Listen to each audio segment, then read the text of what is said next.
Welcome to the Mrs. R Relevant Daily Draft Podcast, sponsored by the Draft Professors. Joined today with Draft Professors Owen, Newt, Daniel. Daniel, this is your first Draft Professor podcast. Welcome to the channel. How are you doing tonight? Yeah, I'm good. Thank you guys. Thank you guys for having me. It's always a blast talking ball, and now that the NFL season is almost officially over with one game to go, a lot of teams are looking forward to the NFL draft. Yeah. Yep. So I think what all of us have in common is that none of our teams are looking for quarterbacks. So Owen and I are Bills fans. We have the best QB in the league. We're not looking for a quarterback. Newt is a Packers fan, not looking for a quarterback, and then Daniel is a Jaguars fan, not looking for a quarterback. But Newt, I like how we've got Jordan Love and Trevor Lawrence, and like Jim just like slides in like, oh yeah, we got the best quarterback in the league. No questions asked about it or anything like that. Are you going to argue with Newt? Go ahead, take your shot. What is understood need not be discussed. Hey, Love led the NFL this year and win probability added. So, Newt, would you like to explain the quarterback exercise that we are going to take the audience through? Yeah. Kind of like the glue that's going to hold the podcast together. Yeah. So we're going to just talk about our quarterback scouting reports, doing a little bit of a unique way where we're going to snake draft a team of 4 quarterbacks. We're only talking about quarterbacks. I'm going to start. I'm going to pick a quarterback off the board.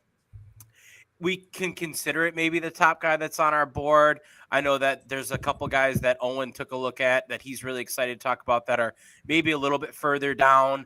I know that I have a couple guys that are maybe near the bottom of my board that I really do like certain things about.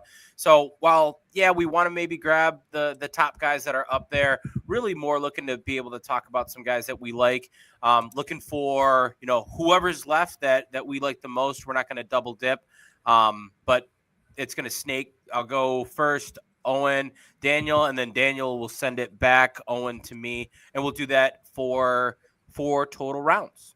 So with that, I'm going to take the first quarterback off the board, and I am going to take the lowest of the low-hanging fruit. And Fernando Mendoza, you are going to be my guy.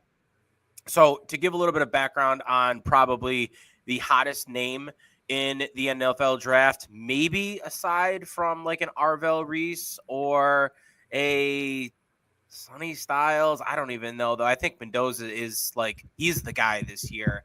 Coming into his redshirt junior year at Indiana, got the transfer over from Cal and popped over the summer for a lot of people. He was in my top 10, but he was not super high in my top 10. But I think one of the things that I saw right away about him was 2 things. Number one being the arm talent. You could see that he was a natural thrower. You saw the NFL arm that he had on him.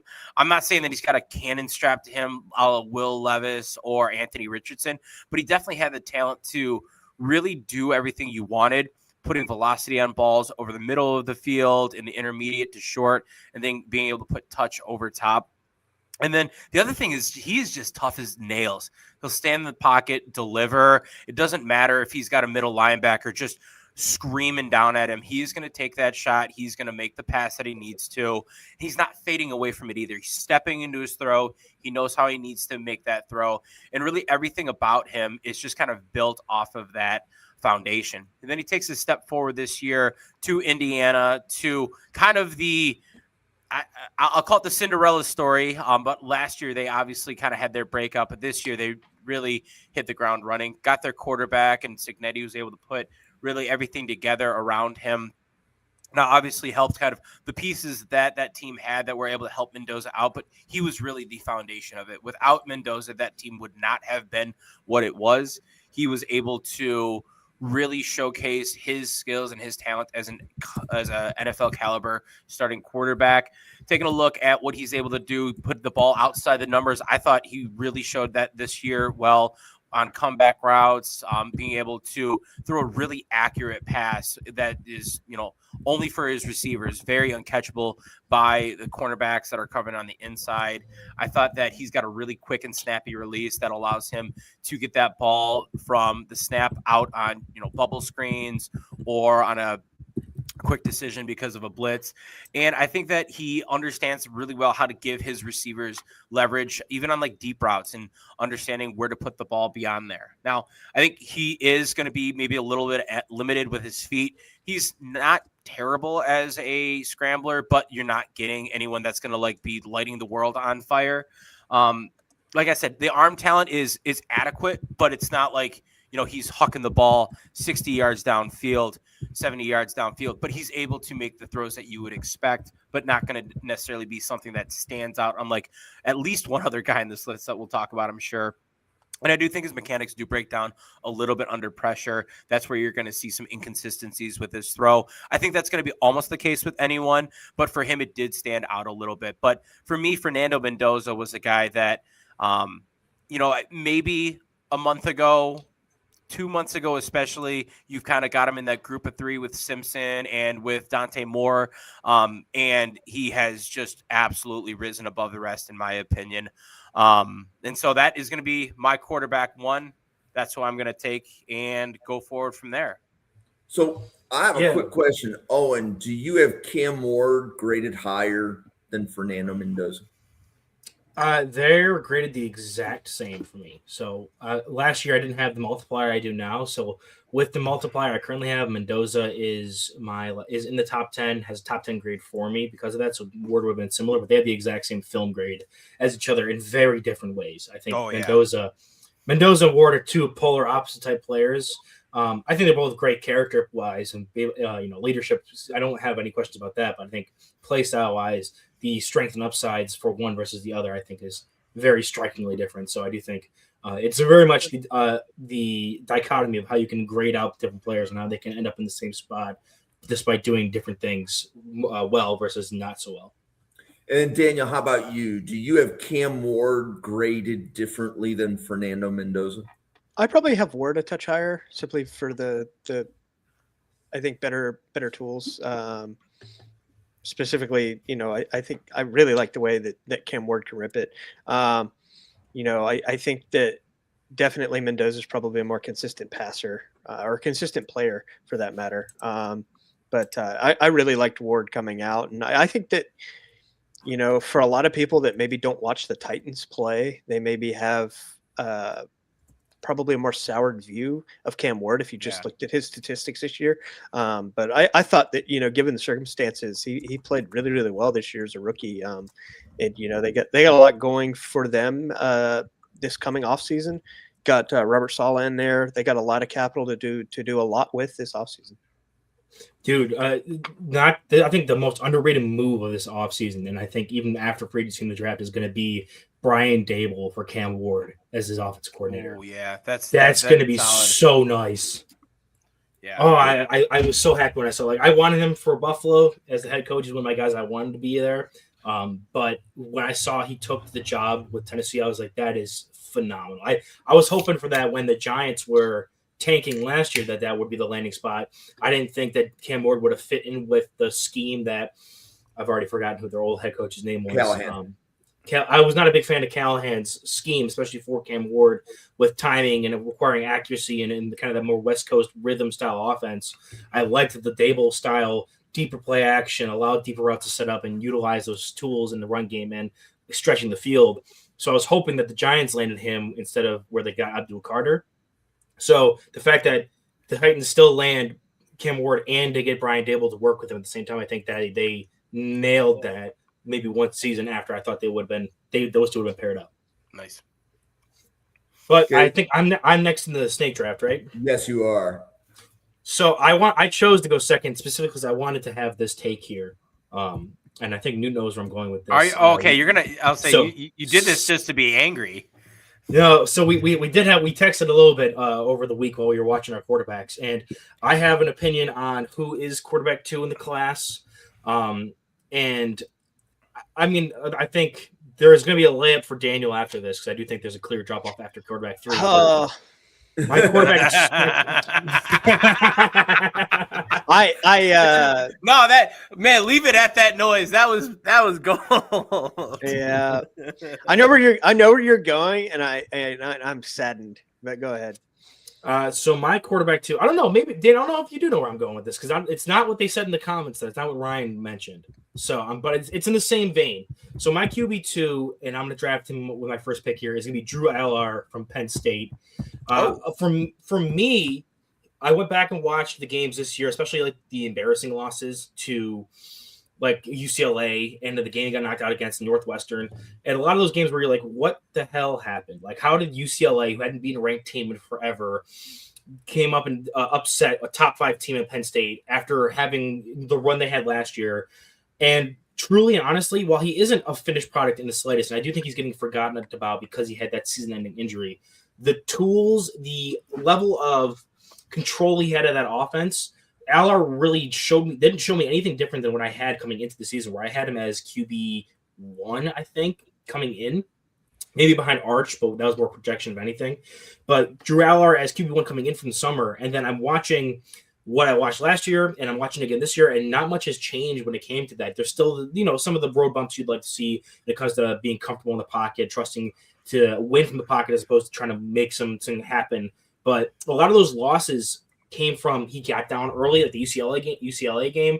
Their defense gave them no help, and his weapons around him this past season, between the running backs that really disappointed and their wide receivers, just gave him no help whatsoever. So for me, if you liked Drew Aller coming into this season from the summer, there is nothing he showed on those 4 games or 5 games that he played that, to me, would make you think and reconsider how you felt about him, besides the fact he had that major injury. So I'm still going to hitch my wagon to him. I think that I'd rather bet on high-level traits and him recovering from the injury than a player that we're probably going to talk about in a second that I am not the biggest fan of because of the lack of said traits that you're going to be banking on in development. Okay. Oh, man. So, Daniel, where are you on Drew Aller? I really liked him last season, and this season we'll talk about him a little later. Garrett Nussmeier, I'm sure. I thought that it was a lot easier for me to convince myself that Garrett Nussmeier's downfall, if you want to call it that, was a lot more due to offensive scheme and injuries rather than Drew Aller's. He just didn't quite look like the same player that we saw last season. And it's difficult. You really like a guy to show improvement, and he could have been a really, really top prospect coming into the 2026 draft. Obviously, the injury also sucks. But even prior to that, I didn't see the same guy that we saw last season, and it wasn't. I didn't feel it was as much of his surroundings as I did with maybe Nussmeier, and I like Aller, but I just certainly don't have him as QB2. Though I do enjoy the planting your flag on the top of the mountain there for Drew Aller. My sister goes to Penn State, so I have a fondness for Penn State and those guys, but not quite as high on Drew. Yeah, and my brother got married at Penn State, so like anytime we can talk about a Penn State player, I have I was at the SMU playoff game actually in 10-degree weather. Nice. That was cold. Nice. And Newt, where are you on Drew Aller from Penn State? Not high. Aller is for me. He's like midday 3 for me.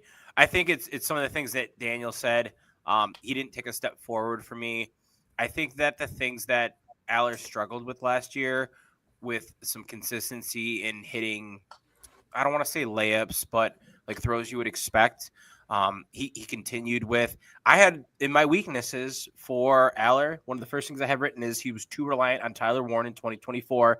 I need to see him operate without him as an option, and I saw him this year without him as an option, and he really, really struggled to be an effective option.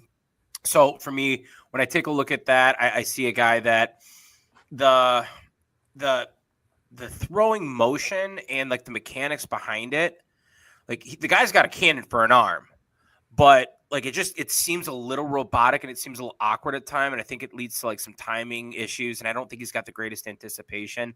I don't think he's like a super stellar athlete, and it's just all of those things where it's like I see the arm, I see what has been, but is that more of a product of having things around him that helped, or was it a product of like him as a player? So definitely still a draftable grade. He's top 10 quarterback for me. He's just unfortunately not a top 3 quarterback for me.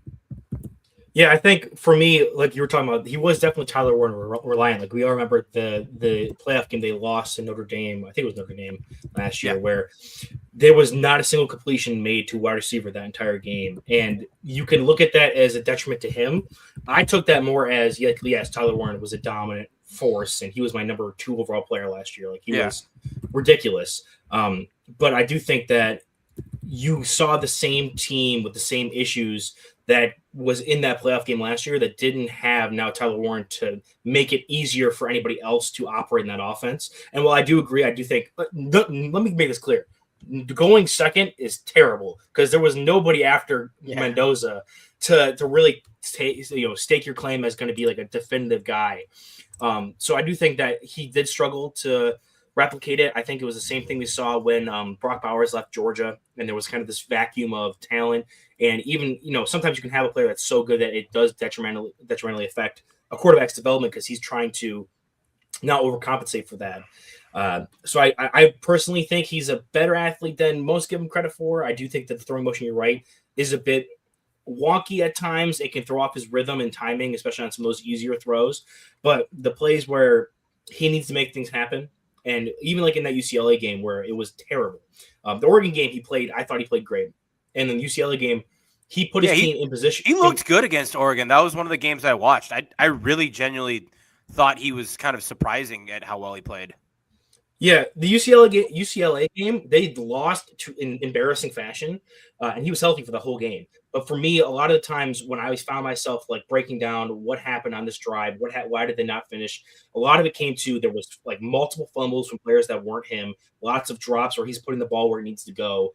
A lot of the times when I saw, and they were still into that game towards the end because he single-handedly dug them back out of it. Again, with the supporting cast, I felt was more subpar than anything. So for me, I gave him a lot more leeway than I think a lot more people are going to give him. And the fact that he has the tools and showed previously, like comparing to him like a Nussmeier, like we were talking about, where as opposed to LR, Nussmeier is on the smaller side, not the strongest arm. Like you don't have the traits to fall back on to like, bank on the regression because of some outside influences. So for me, LR checks boxes athletically and physically talent-wise that I'm willing to think that this was either a down season and or just a lack of Penn State with the talent around him, especially because they fired the coach. Like the season was one of those disaster classes from Penn State in general.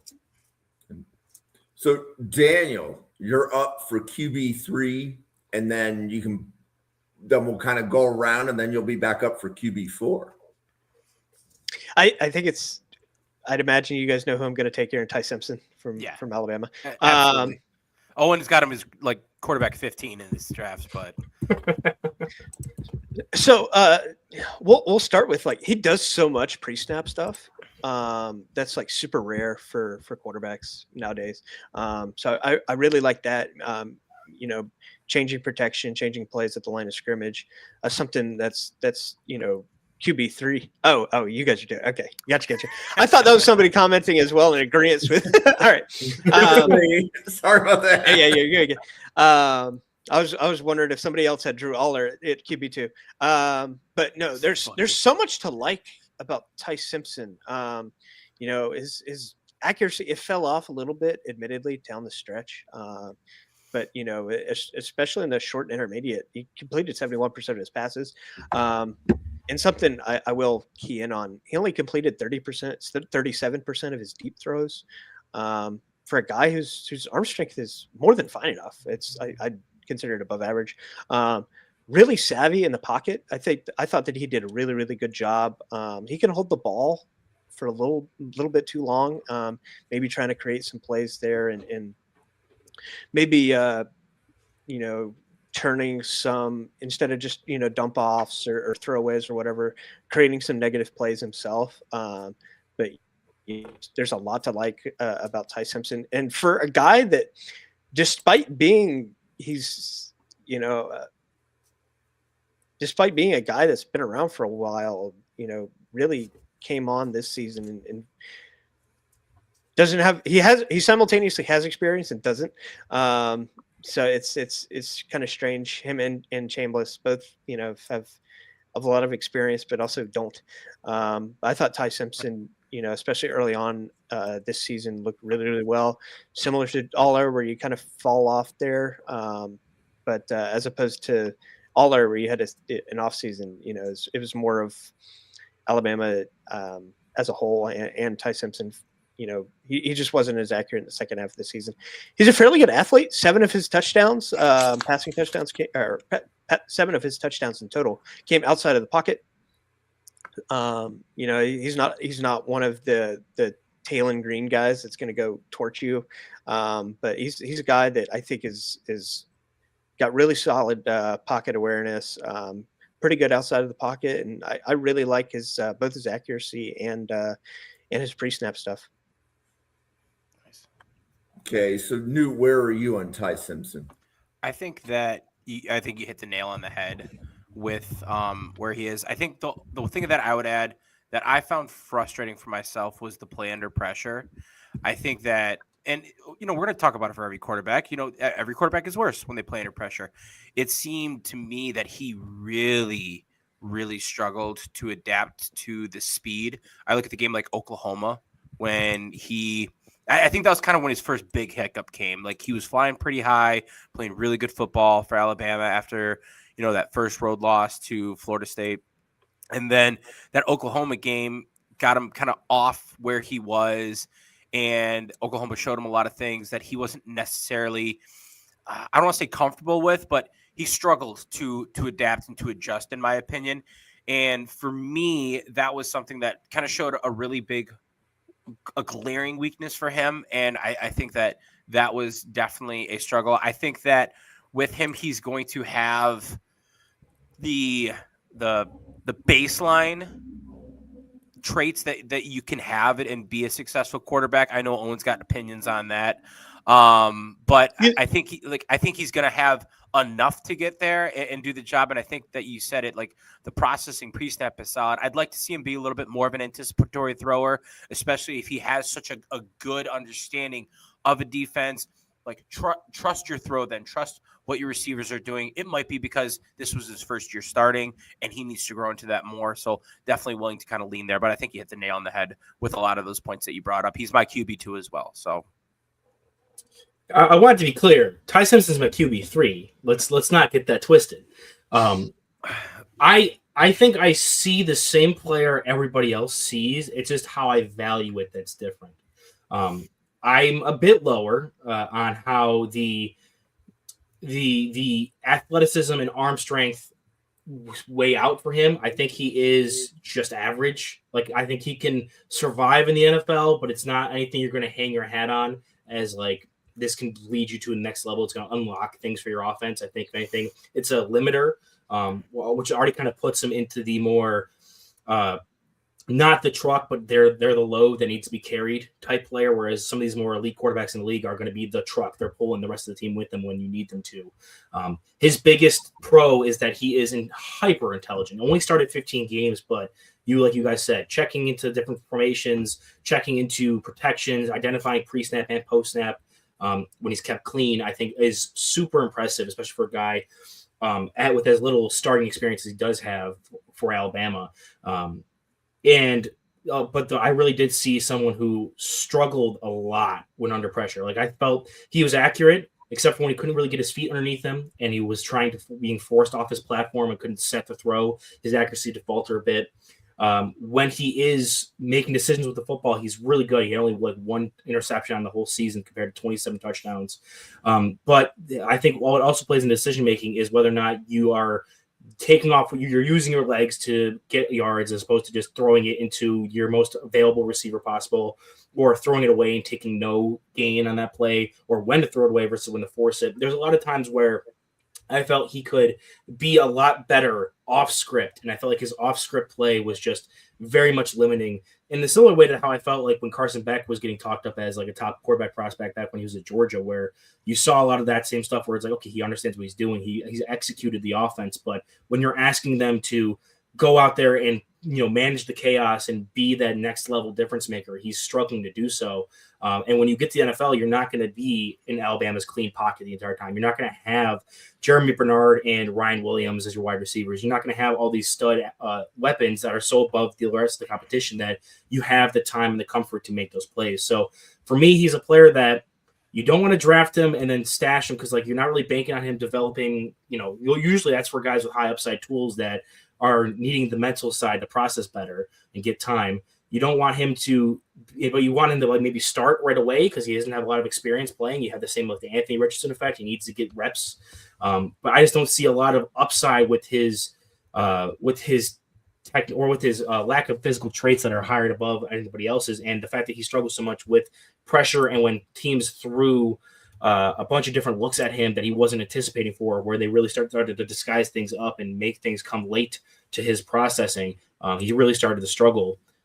So I do think that I'm just held back on him for that reason. Okay. Good to go for 4? Yeah, yeah. go for 4. Sure. So I'll have Garrett Nussmeier. He's a guy that, similar to Drew Aller, that like if he came out last year, was like super well regarded, kind of in the similar mold, to where like it sucks for both of them that their stock fell so far, both facing injury issues. Nussmeier played through them with an abdominal tear, I think it was. And like how much the LSU offense changed this year with a lot of quick passes. He had one of the quicker time to throws in NCAA this year. As well as shit! I just looked at that. That's wild. Damn. Sorry. A lot of screenplays, and it kind of devalued how good he was as a passer. Super, super accurate. He's obviously the son of Doug Nussmeier. I think he is among the best in this class of understanding the game of football, where you're supposed to go with the ball, when you're supposed to do it. He can play a little hero ball sometimes. I am worried about his frame. He came into the Senior Bowl at 202 pounds. He likes to stand in the pocket, and kudos to him because he does a great job with it, but he takes a lot of hits in the pocket. He tries to wait as long as he can to deliver that perfect throw. And you saw it this year where he's banged up. He's not the biggest guy. He's not super, he doesn't have the mobility of some of the other guys in this class. But I think that the scheme this year of just him never throwing deep. So I did the top 100 FBS quarterbacks and I looked, he was 100th in deep throw percentage, 10.4%. He was 97th in ADOT, average depth of target. And I think that really handicapped him this year with what they really wanted to do. He was still fairly accurate. I think that those two things really, really hurt him, though. And he is also, I'm looking at his injuries, see how much that impacted his play. Last season, he had a 9% pressure to sack ratio. This season, it was 19. I'm curious if that injuries kind of played a part into that and made him, not the player that we saw last year, as well as his scheme. So, Owen, where do you have Nussmeier? So I was high on him coming into the year because I did feel like he was smart enough and accurate enough to overcome a lot of the physical limitations he had. He is 6 foot. He's just over 200. I'm trying to double check the Senior Bowl measurement to see if he maybe gained an inch somewhere. And that was now like 6'1". But if he is still around 6 foot 200, that is strikingly small for a quarterback, especially when one that is also not the biggest armed or the fastest or able to really overcome a lot of those height or just not having great physical traits. You're going to see, I love quarterbacks that have physical traits over anything because you can always teach them up more. So I do think that for me, the fact that he lost a bit of his accuracy, a bit of his processing, whether it was the offense or not, I do think that was the one thing that kind of held him on for me to being a guy that could go a bit higher. So I do think he's a player that I definitely dropped probably the most on him of any quarterbacks in this class, just from what I saw and what I was already kind of teetering on the edge with and giving them the benefit of the doubt from summer scouting. Okay. And then Owen, who is quarterback 5 going to be? This is fun because this is where you start getting guys where you're going to hear a lot of day threes getting tossed around for me here. I know there's a big fan club for Cole Payton. I'm not super there with him when it comes to that. I did just talk about how I love guys with talent. I think if he's on the board and come back around, I might grab him. I might be going off the board a bit again here, but another player that I liked a lot in the summer, maybe a bit lower on, and then I'm still not. I fell off of him a bit more than I was in the summer. He didn't meet projections, but I'm still a pretty decent fan of as like a backup type player. I'm going to go with Miller Moss from Louisville. Another player, we're talking about guys kind of undersized, rely a lot more on finding the open holes in zones, being accurate, getting his guys the ball in space, allow them to create for the catch, being more careful with the ball. I think he's a step below all the guys we talked about to this point. But he was the last guy I watched, and it was more of an update than anything. And he isn't as accurate or as good as a processor as I thought he was going to be, taking the next step in Louisville. But he does do enough that I feel like I get the same feelings with him that I got when I watched Jake Haener at Fresno State. Just a kind of guy that's tough, good leader, doesn't have all the physical tools, but is enough in the pocket and can operate an offense enough that you're going to keep him around as like a backup with maybe some like spot starter developmental potential. So, Newt, where do you have Nussmeier and Moss? So Nussbus, I struggled with him. I think it's, Daniel did a really good job of pointing out a lot of the things that he had working against him. I think with the injury, there's something to be said there, but ultimately he's a guy that did drop down just because I think he was riding more on like what he was able to do and be special, even given that frame and given his, I don't want to say lack of mobility, but like he's not going to light the world on fire as a scrambler. He's not really, in my opinion, doing a lot of things that like go so far above and beyond. So for me, when you kind of see him in a situation that is maybe not as ideal, he did drop down a little bit. So he's quarterback 5 for me, like right around quarterback 5 or quarterback 6 for me. So, I struggle with him because of the big differences from last year to this year in terms of like what was around him, but also I would have really liked to see him, show out a little bit better in terms of like that improvement, kind of very similar to what we talked about with Drew Aller. And then Miller Moss, I actually did not do a rewatch for. With this, I wasn't a huge Miller Moss guy going into the season, and I tried to prioritize the guys I did check out. So I did not get eyes on him at Louisville. I know from the games that I've watched where I've kind of seen him, like has still shown that flash. Watching the Shrine Bowl last night, really wasn't impressed by him there. I thought that there were a couple guys that showed out a lot more than Miller Moss did, in my opinion. But I don't have anything as far as like a actual breakdown of him to share. Okay, and who is QB 6 and 7? Well, QB 6 and 7, I couldn't resist. This is kind of fun because I think I'm going to get two guys that I really like. I'm going to go with Taylon Green for my QB 6. And if you're at all watching anything with the Senior Bowl, then you are getting to see like exactly what Taylon Green is. He threw just a shot down the field to Malachi Fields today, probably like a 35-yard pass, put it right on the, I shouldn't say right on the money. Fields had to lay out and get it, but put it only where Fields could get it. And it was a beautiful pass. 2 plays later, throws a pick on a rollout. And it's like, dude, like it's who he is. And it's so frustrating. One of the things that, I look at when you check out like PFF stats and the analytics behind it, big time throw percentage and turnover worthy play. His big time throw percentage was 3.2, which is low. I would like to see that a lot higher. 5 is like a magic number for me, but like even 4 is like, okay, we can live with that. His turnover worthy play percentage was 5.3. Like I want that the other way for him. So with him, like look at that, you look at the production, you say, all right, what the hell is going on with this guy? The number one arm that he has and the arm talent is undeniable. He can throw the ball. The play that I'm talking about today from the Senior Bowl practice, he threw it like off platform, falling backwards, and just flicked it. And it went effortlessly. I think he's probably got the best arm in this draft class, in my opinion. He has just such special talent with that. And then the other thing is going to be the athleticism. He moves special. He moves like a running back. There's a clip out there that I put up on the Twitterverse of him just breaking the ankles of Michael Taff in a design quarterback run, or maybe it was a play option. But he's just so special with the ball in his hands, and he can do so many things.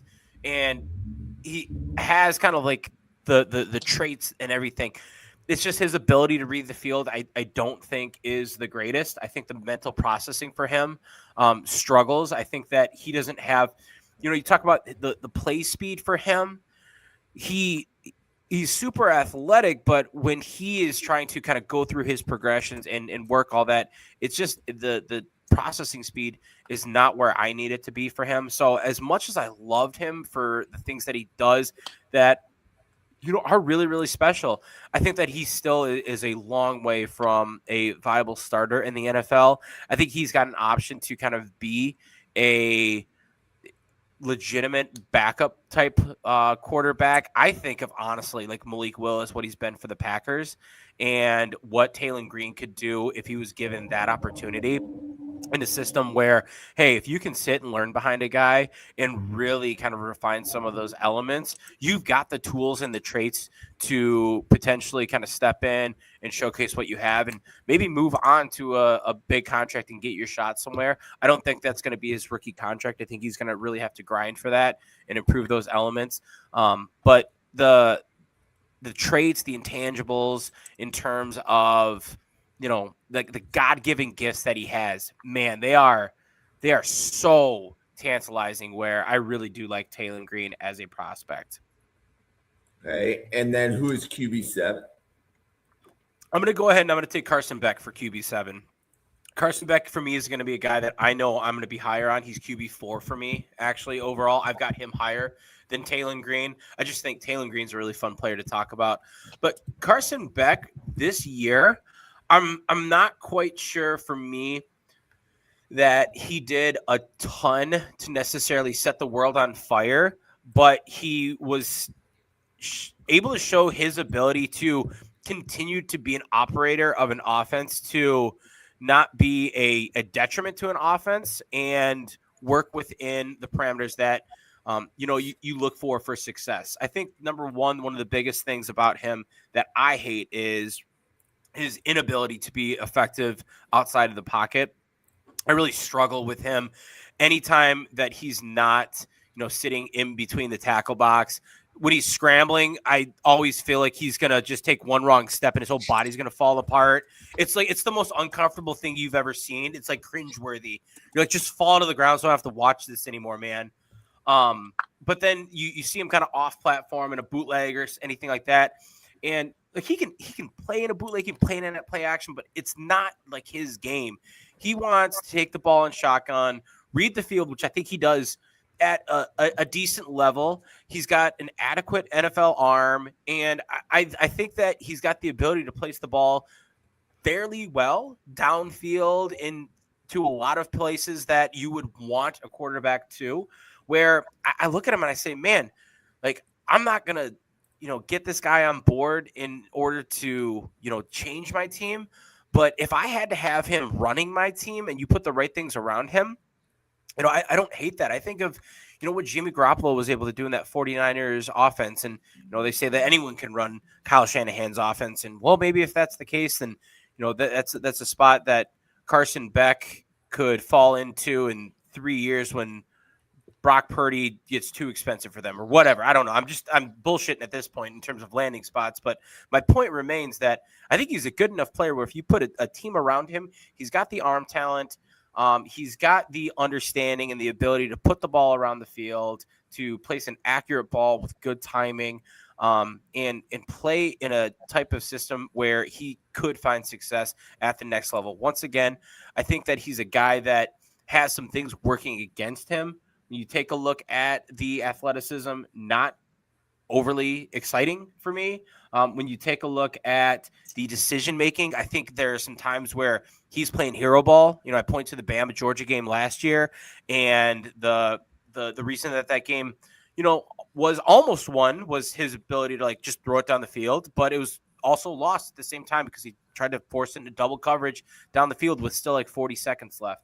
I think he still continued to do that this year, and it just kind of makes me wonder how much of that can you reel back without, completely crushing his ability to uncork the ball at times. So Carson Beck, he's my quarterback 4, but I'm going to take him right here with the 7th pick.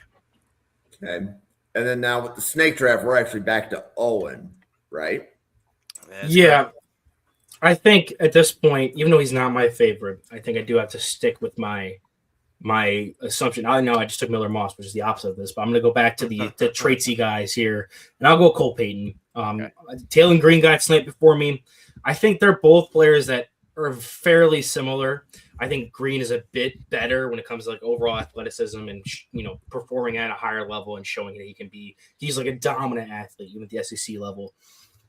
With Green, he's built. The only thing I don't really love about him is that like they're not going to cover while covering Peyton. And that way, what I like a little bit better about Peyton is like Green is built like an NBA small forward or power forward. He's like so tall, but like he's super like frail looking, like really skinny. And I'm worried about how he's going to hold up with the physicality in the NFL. Like he reminds me of any Denver Nuggets fans out there. He looks like Peyton Watson out there, where he's just this long, gangly dude that looks like he gets hit by a safety flying down that can actually line him up and give him the pads, and he'll fall apart. But yeah, Cole Payton, I love him as an athlete, right? He's big and stocky, can really push the ball down the field and can move, as we've seen with a lot of these North Dakota State quarterbacks. For me, it's just the throwing motion is so ugly. I do not like it. It causes a ton of his problems where when he's missing throws or he's off time or off base, I do think he struggles because it's that awkward way, and he's much more open to being strip sacked from behind.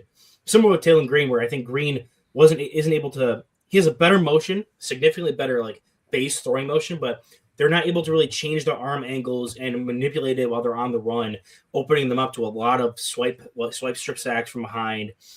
With Peyton, I do think he is a good athlete with good size and can push it, and I do think there's a lot of desirable traits there.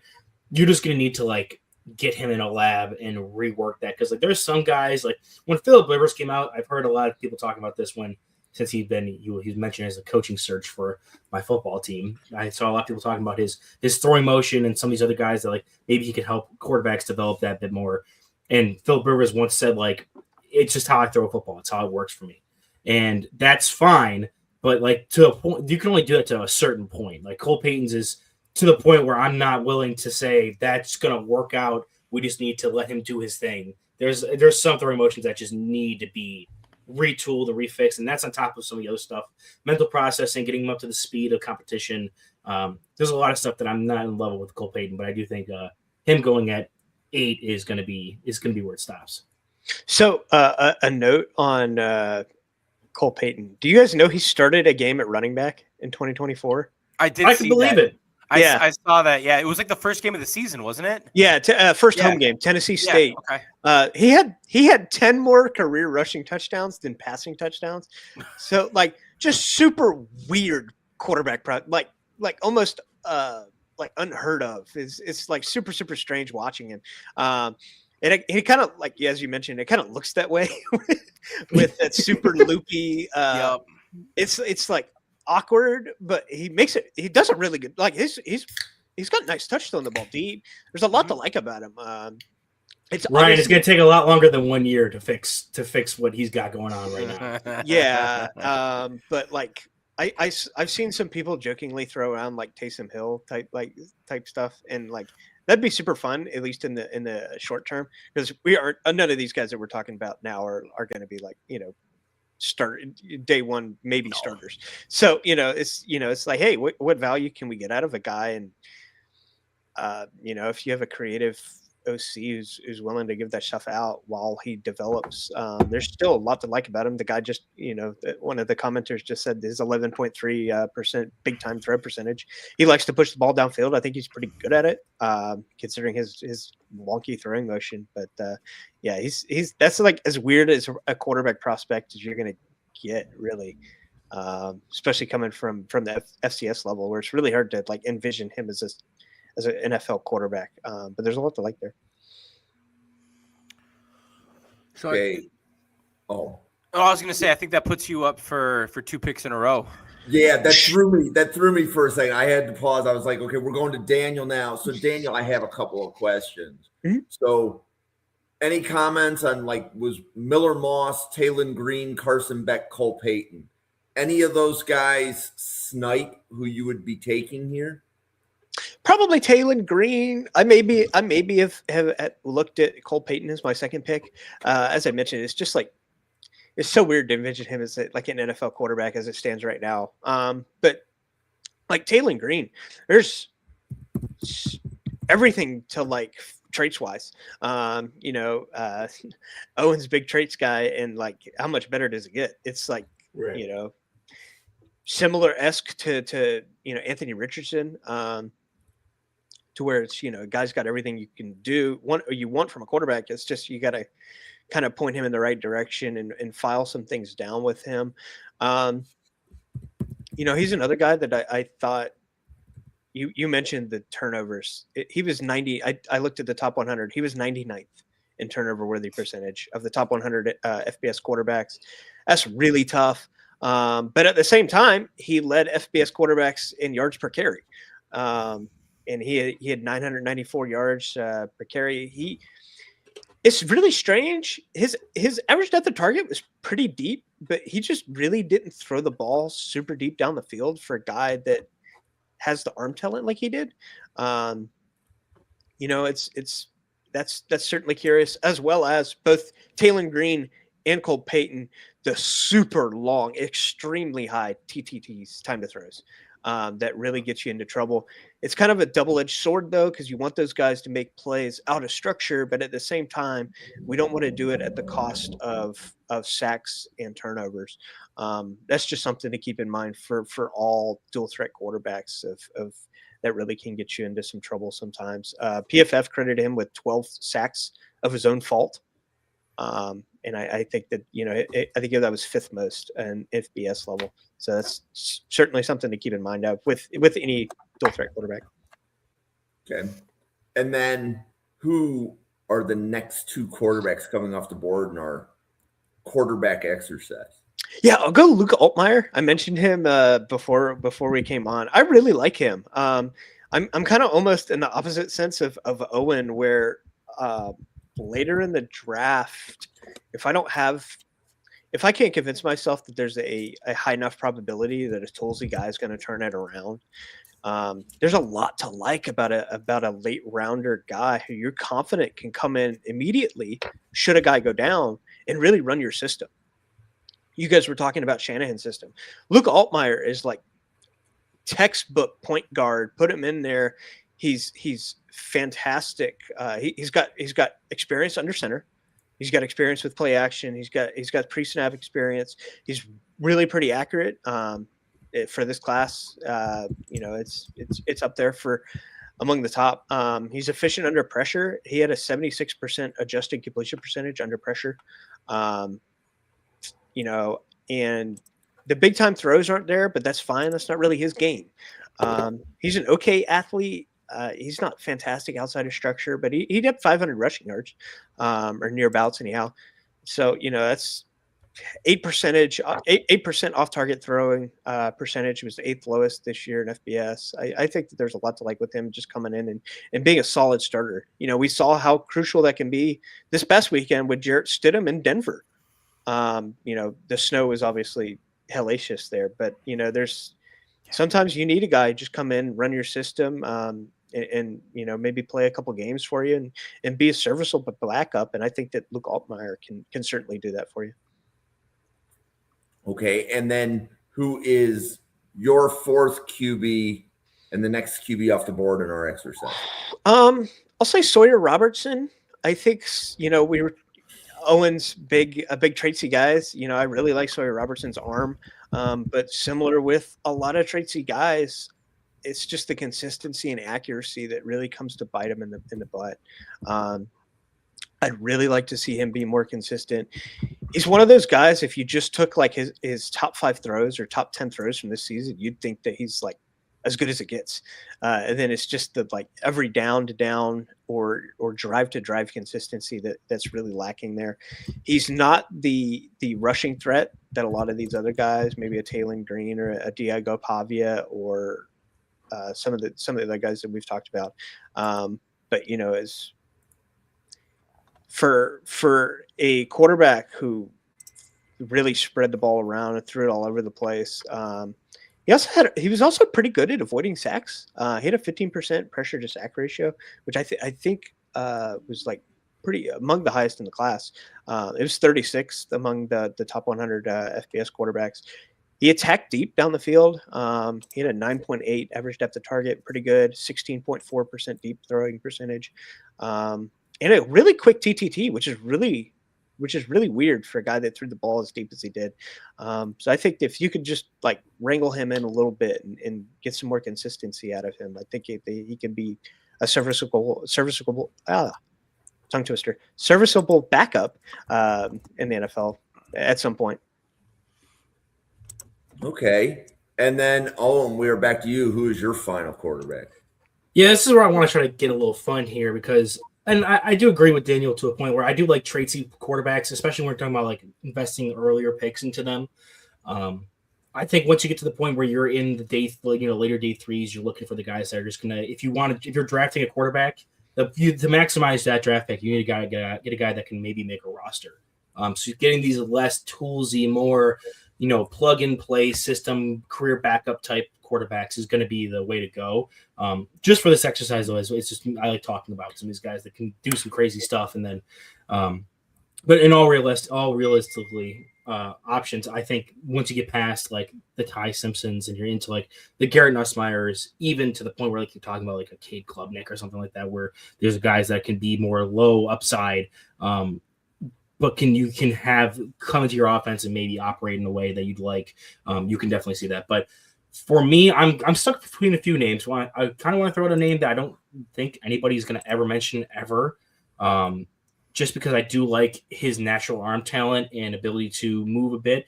We'll talk about it. And I know this isn't technically a guy that's going to be QB 11 we're on right now. I like just to shout out a name that I was also considering is like Gronowski. From who just lit up the East-West Shrine Bowl from Iowa, who was previously at South Dakota. You're not saying Gronowski? I'm not saying Gronowski. Oh, dude, I was so excited if you were. I got jacked watching him last night. Yeah, he was awesome last night. I got to do more into him after watching that, and I got a little bit of eyes on him, but he's somebody I need to do a full dive in on this year in Iowa. I watched him a bit at South Dakota. That man throwing the block for who was the running back? Whatever. When he threw the block on that.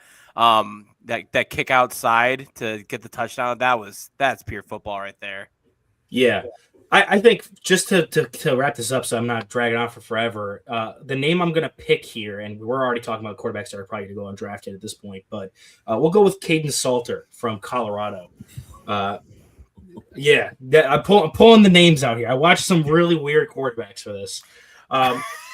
He was a quarterback. He was a player that he transferred over from Liberty, had the task of replacing Shadur Sanders and fighting off a five-star recruit, and he got benched a few times because Colorado as a team this year kind of fell apart. So I do think that he wasn't given the best opportunity to show what he can do, but a lot of the plays he does make, it shows a lot of the different arm angles, ability to be accurate while off platform, a lot of the stuff that doesn't come naturally to some of these quarterbacks that are going to be more physically limited. I think he has the Spencer Rattler syndrome where he thinks he's a better athlete than he actually is. There's a lot of plays. They use him on design runs a lot, and he got positive yardage, but it was like a Taylor Green houses half of his plays, whereas he's getting hawked by linebackers, and he's not like this elite athlete, but he's got some movement to his game. And he does make some plays where you're like, wow, that really popped off the screen. He'll be a fun preseason name to follow. at this point, I just wanted to kind of highlight somebody that I felt like had some talent, but I hadn't really heard a lot of people mention his name. So don't go into it expecting to watch this stud player or even have a draftable grade on him, but someone who is going to be just a fun throw on watch if you're, at the end of your night and you want to have one last quarterback to your name list to throw out there in a podcast like this. So we've covered Caden Salter a few times in this channel. So Durst, I think, had the best Caden Salter take. So another Draft Professor actually podcast Wednesdays at 7. But if you close your eyes and you imagine that Deion Sanders has a son that plays quarterback, it's Caden Salter.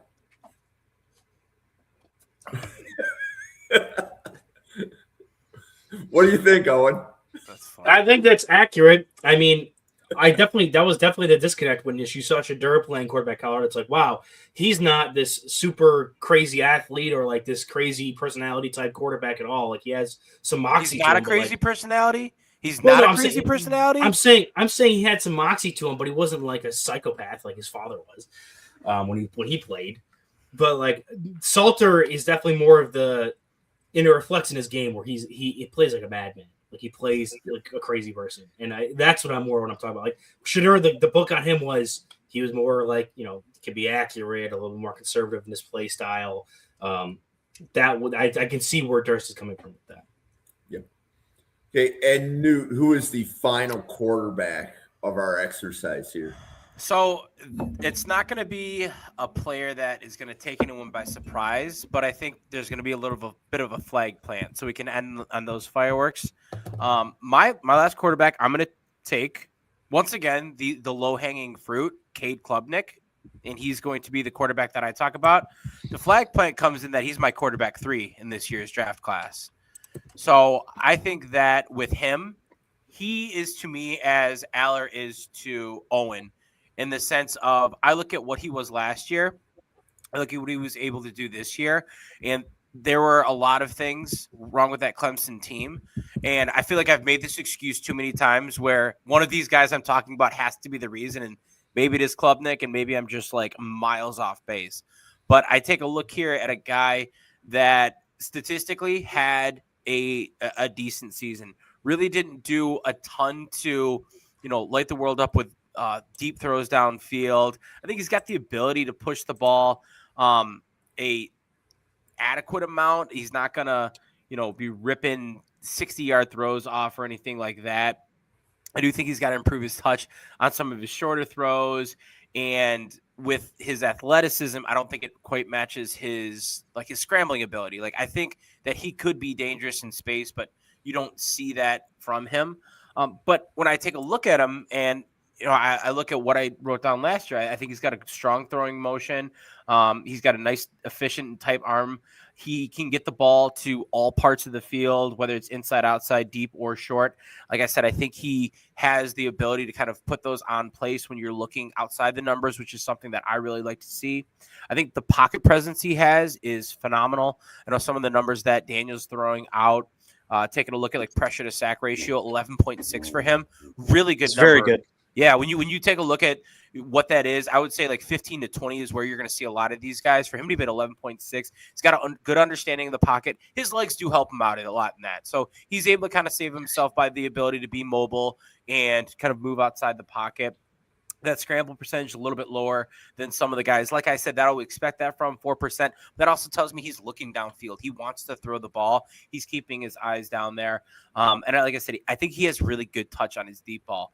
For me, I look at a guy across the board that I think he does a lot of things average to above average. And while that's not a top, 32 pick worthy, I've got him right now as like a fringe top 100 player. And so like, once again, QB3 for me, he is like barely a day 3 or day 2 grade. He'll probably be like somewhere in that range for me. I would guess like 80 to 100 when it's all said and done for me. But he's my quarterback 3 because I feel pretty safe about what he gives me. I talked about Carson Beck in the same vein. And I think I kind of have, especially in this draft, when I look at it, can you come in and can you do the things that I'm looking for from an NFL quarterback. Are you going to be able to deliver on those? I really think Cade Klubnik can do that. So he's, like I said, quarterback 3. He's going to be quarterback 12 for this exercise, and the last guy that I'm going to grab. I definitely think that we're all planting our flag into a quarterback that sucked this year, but was good last year. I have Aller. Daniel did Nussmeier. You did Klubnik. I can see it with Klubnik, whereas like I think Klubnik, I like him better than Nussmeier right now because he does have better tools. There was just not a quarterback on this list that I watched that missed every single hot route that was hitting behind a vacated blitzer. It made me want to put my fist through my screen. Like every time I saw, I was like, oh, there is a linebacker blitzing and there's a slant right behind it. Just hit the slant, we'll move on to the next play. And he missed it every goddamn time. And I wanted to throw my laptop in like the 3 or 4 games I watched. Yeah. And just he turned down some open receivers, and I was like, okay. All I'm saying is, of the 3 quarterbacks that we picked that are going to had down seasons after having up years, 2 of ours lost their coaches, and 1 of ours lost their AD. The other one had Dabo Swinney the whole year. That's all I'm saying. And I think Nussmeier mentioned it today or yesterday that he's still like working back from the injury. He's still not 100%. I was surprised. He was a late add to the Senior Bowl, wasn't he? Mm-hmm.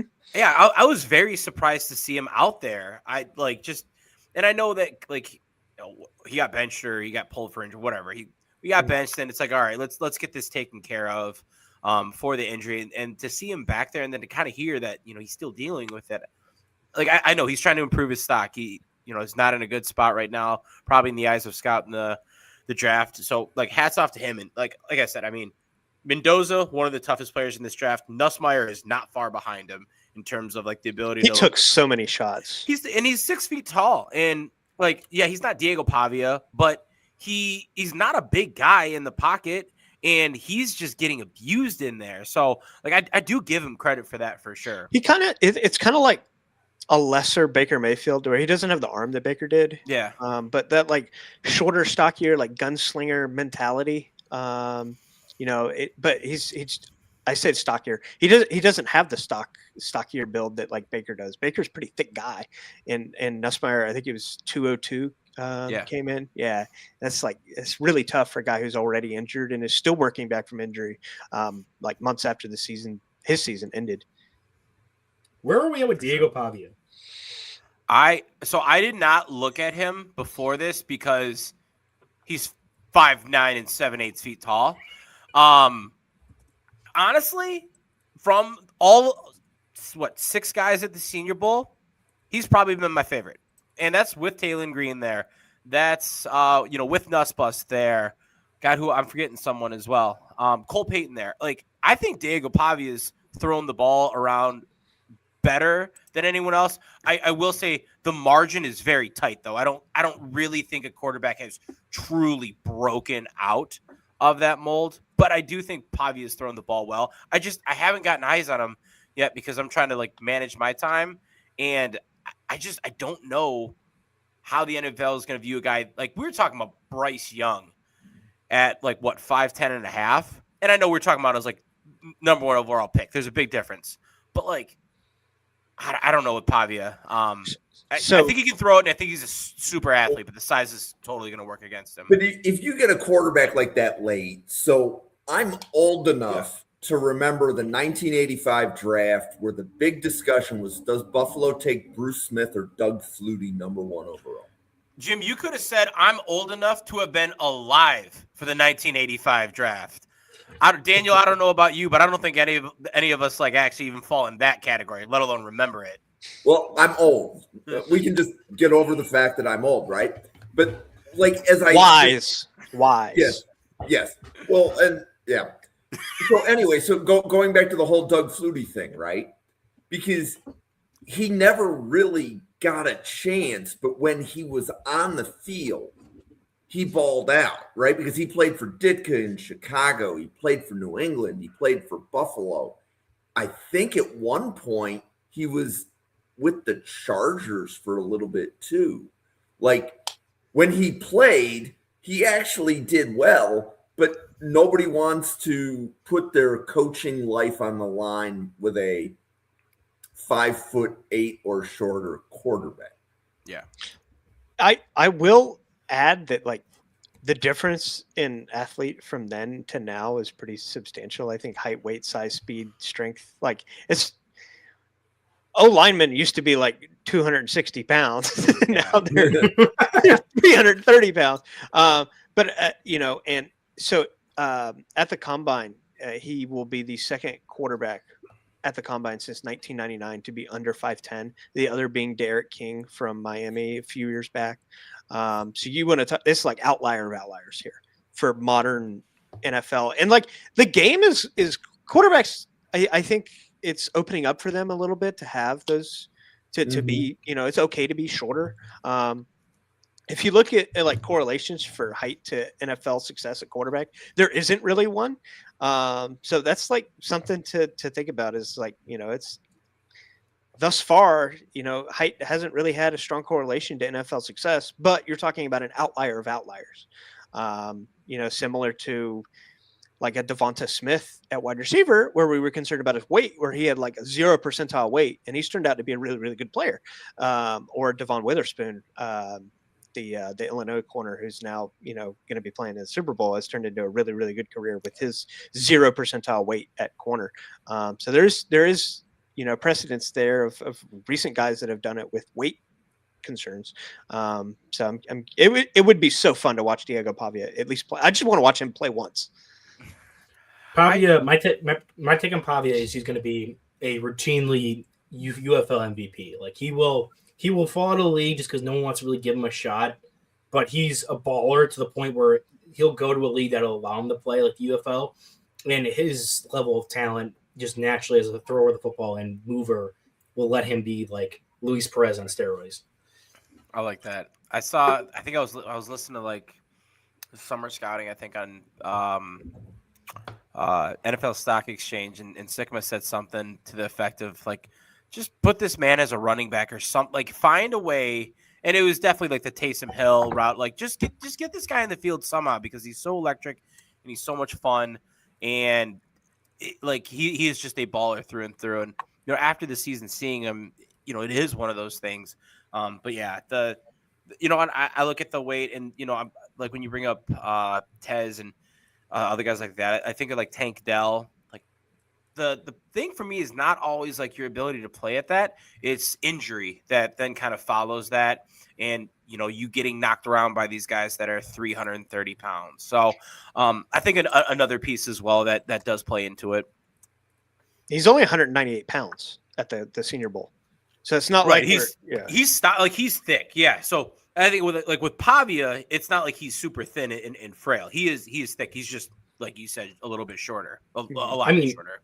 Under 5'10" and almost 200 pounds versus Nussmeier, who's 6'1" and just a ball's hair over 200. Like that is significantly different when it comes to like what that frame can do and what it can handle. Hey, that frame's about my frame. So you're saying what I'm hearing is I could be a successful NFL player because I'm built different. Because you're Garrett Nussmeier? No, because I'm not nearly tall enough to be Garrett Nussmeier, but I'm Diego Pavia. Oh, okay. Yeah. I can't come up with the player right now that would be my frame build for them. I'd have to do some research. Yeah, and we don't. I'm probably pretty close to Nussmeier, but I think I'm no longer 6 feet tall though, so I'm. Yeah. Are you in the downhill slope? Yes. So I am. The cool thing is when you're over the hill, it's all downhill from here.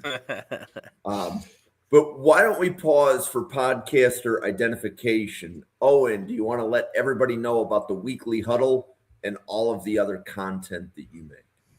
Yeah, hopefully my laptop and StreamYard doesn't kill me during my podcast identification like you did last night. But speaking of, you can find me on Weekly Huddle at YouTube, where I am simul-streaming these live streams we do. I do twice a week minimum, every Tuesdays and Wednesdays. Last night was our Buffalo Bills themed one where I was on with Jerry Ostrowski, former Buffalo Bills offensive lineman, talking about wide receivers and Joe Brady and his impact on that offense. But we cover a lot of different things, whether it comes to positions and how it impacts different stuff. I know like a couple weeks ago we did like a more all-encompassing episode about was it the Broncos? Was it the Broncos we covered? Yes. And then obviously I'm here on Wednesday nights with Newt at 9 p.m.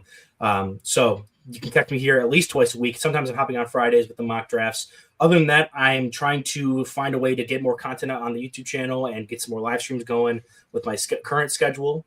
You can also just catch me over on Twitter where I drop my takes. And finally, you can catch me over at Cheesehead TV where I'll be writing the piece for their interior offensive line draft guide with Newt here for the first time. For the first time any cycle. Cool. New. You can find me here on Wednesdays at 9 p.m. Eastern time talking about anything and everything dealing with the NFL draft. I don't even know what we're doing next week. Do you know what it is? Yeah, I'll tell you in a minute. I'll pull the schedule up. We're going to be talking about something. It's going to be draft related. I do know that. I also is it combine prop bets? No, that can't be it already. That feels early. But regardless, I'm off base now, just completely. I also make content for Cheesehead TV as their lead draft analyst over on their YouTube channel. I'm on Twitter at NFL Draft _Weston. You can follow me on there where I share my stuff from Draft Professor, from Cheesehead TV, as well as links for the other inklings I do in the draft world. So that is me. Daniel. Yeah. So you can find me on Twitter. I post. I cover the Jaguars for Action News Jax, CBS Fox station up in Jacksonville. I write there every day, but I also post. It's not just Jaguars. I do a lot with NFL data, whether it's PFF, Sumer, Next Gen Stats. I work a lot in R. The NFL is nice enough to give so much information and data publicly through R packages. So just learn how to code, and you have basically any statistic that you could ever want at your fingertips. So I do a lot with that, and I post a lot of numbers daily. Whether it's it may be I posted. Top 5 EPA for tight ends the other day. I posted off-target percentages from quarterbacks. A lot of different stuff that I try to give as much information as I can to Jaguar or NFL fans to be like, hey, it seemed like our O-line was really bad for Miami. It's like, all right, well, where does it compare to the rest of the league? So I try to do that to have people be as informed as possible. And whether that's in an article or just me posting some numbers on Twitter. I also do some deeper dives into, I did a story last offseason about NFL injuries and how that has been changing in the NFL. That's a huge topic right now with San Francisco's electromagnetic field or whatever it is. But injuries and ACLs are going downhill in a good way. There's been lesser injuries and lesser ACL tears. This year was the second fewest ACL tears since 2013, 2015, something like that. The kickoff has also massively helped on injuries on kickoffs. So a lot of that stuff, as well as maybe some trends in the NFL, whether it's average depth of target going way down. Pat Mahomes used to lead the NFL in throwing deep. Now he leads the NFL in throwing short. So some fun stuff like that. But I try to post there or in articles for Action Sports Jax. Well, Daniel, it has been a lot of fun having you on Draft Professor. So definitely thank you. Like, this was, and your idea for like how to cover the quarterbacks. Like, I actually thought this flowed quite well. Yeah, that was fun. I don't think that any of us had them in order, but no, I mean, my first one was in order, but yeah. But I jumped all around my rankings. So like I know I came off as a Ty Simpson hater. Like, by pure vibes, I think he's going to succeed. But like, I don't know. I just wanted to talk about Luke Altmaier because I think of not the top guys. I think that he's a guy that could stick around in the league for like a decade as a really solid backup. Since we're still alive, I have to throw out Tucker Gleason's name just because I have to get one Mac name out there. There you go. So go Tucker Gleason. Nice. So I want to thank also everybody watching. So Draft Professor does group mock drafts every Friday at 7 p.m. Eastern. We like to have 32 people drafting for 32 teams. So if you want to draft for your team, go to the Draft Professor Twitter page at NFL Draft Fanatic, no I in Fanatic, and you can sign up to draft for the team on the Draft Professor pinned post. So I am the person behind that account. So once you put your name into the reply, I will communicate with you as to how you draft for your team. So we'll usually have 2 people on the podcast. We'll have 30 people in the chat drafting for their teams. It is by far one of the best podcasts the Draft Professor puts out every week. Those 3-round mocks get watched by a lot of people. And you get to see how other people grade the players. You get to see, my team needs a safety. My team needs a linebacker. I always want to pay attention to who's drafting the linebackers, who's drafting the safeties, that type of thing. So you can definitely learn a lot. You will actually see Newt and Owen emceeing one of those podcasts a little bit later in the draft cycle. Next week, this podcast is doing Draft a Team. So that's going to be nice. Every podcaster snake drafting a starting 11 offense and starting 11 defense from the rookie pool. So there will be a guest on. So there's going to be 4 of us doing it. We're going to get to cover 88 players. So it'll be a lot of fun. So it'll be a little bit longer. It's going to last a little bit longer than an hour. So Newt, if you have bedtime, you may have to adapt. But my bedtime on Wednesdays is always 3 hours later than a normal day just because I'm so wired from this. Yeah, That just makes you so mad. You're seething when you get off.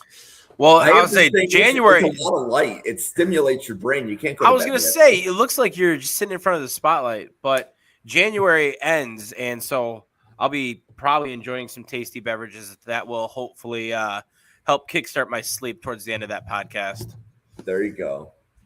So I want to thank Daniel, Newt, Owen for putting together such a great quarterback show for the 110 podcasters at the Draft Professor, everybody. Thank you so much for watching. We will see you on a podcast again tomorrow night. Enjoy your evening. Thank you, guys.